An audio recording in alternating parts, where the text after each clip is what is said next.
مساء الخير والسلام عليكم ورحمة الله وبركاته. أهلا بكم معانا في شرح جديد مع صاحبي شهاد دوت كوم. النهاردة معانا شرح ازاي تسجل في الدردشة، ازاي تتعامل جوه الدردشة، وازاي تكلم الناس، وازاي تتنقل ما بين غرف الدردشة. أول حاجة هنعملها هنفتح طبعا صفحة الشات صاحبي شات دوت كوم سلاش صاحبي زي ما هو مكتوب معانا هنا بالظبط كده، وندوس انتر. بيحمل معانا الشات، طبعا بننتظر قليلا. زي ما احنا شايفين معانا هنا طبعا غرفة الدردشة فتحت، والصفحة الرئيسية للدردشة كالآتي: عندك هنا قائمة مكتوب فيها ريجستر أو التسجيل، وعندك هنا ساين ان أو الدخول بالاكونت واليوزر نيم اللي انت عاملهم مسبقا. طبعا عشان نسجل بنكتب الاسم بتاعنا اللي هو مثلا هيبقى أي حاجة مثلا.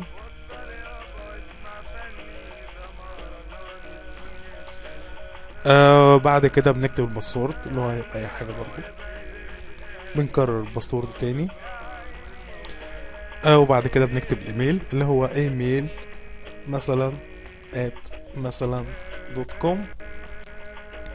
وبعد كده اللوكيشن اللي هو المكان بتاعك، بنكتب طنطا مثلا. بعد كده البريس داي، تاريخ الميلاد، اي حاجة برضو، والنوع ذكر ولا انثى، وبنعمل ريجستر. لو رحنا للقائمة على اليمين فيها 3 حاجات: فيها ان انت تخش كضيف، تدخل تنشر قائمة الضيف، تكتب اي اسم، تعمل لوجن، بتخش معانا كضيف. بس دي ليها عيوب كتير. اول حاجة ان انت مبتعرفش تطلع مايك في الدردشة. تاني حاجة مبتعرفش تستقبل هدايا من الناس. اول حاجة الهدايا دي بتفيد ان انت ممكن تترقى وتاخد لون، تشحن بيها لون.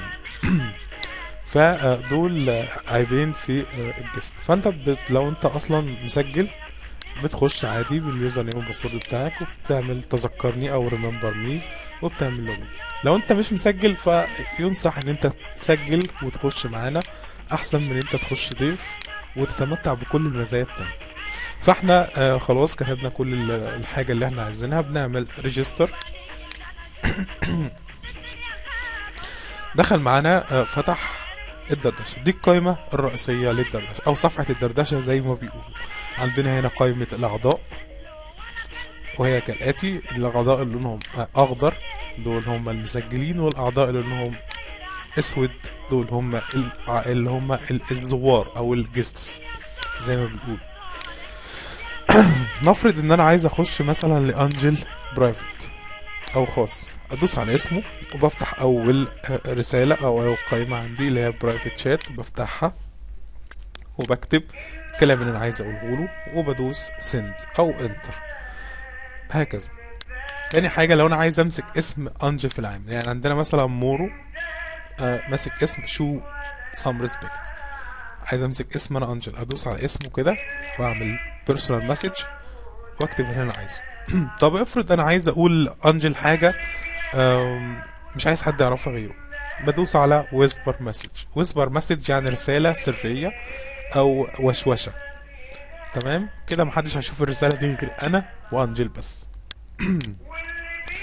الحاجة اللي بعد كده عندنا لو انا عايز اطلع مايك الاول بستأذن طبعا من المشرف او الادمن اللي موجود في الروم، وبدوس على العلامة دي كده انا بقيت مايك. ودي هنخصص لها شرح لوحدها.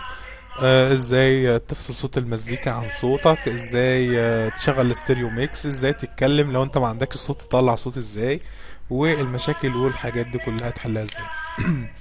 اخر حاجة معانا ازاي تتنقل ما بين الرومات. عندك هنا القائمة دي تفتحها، دي الرومات او الغرف اللي في الدردشة.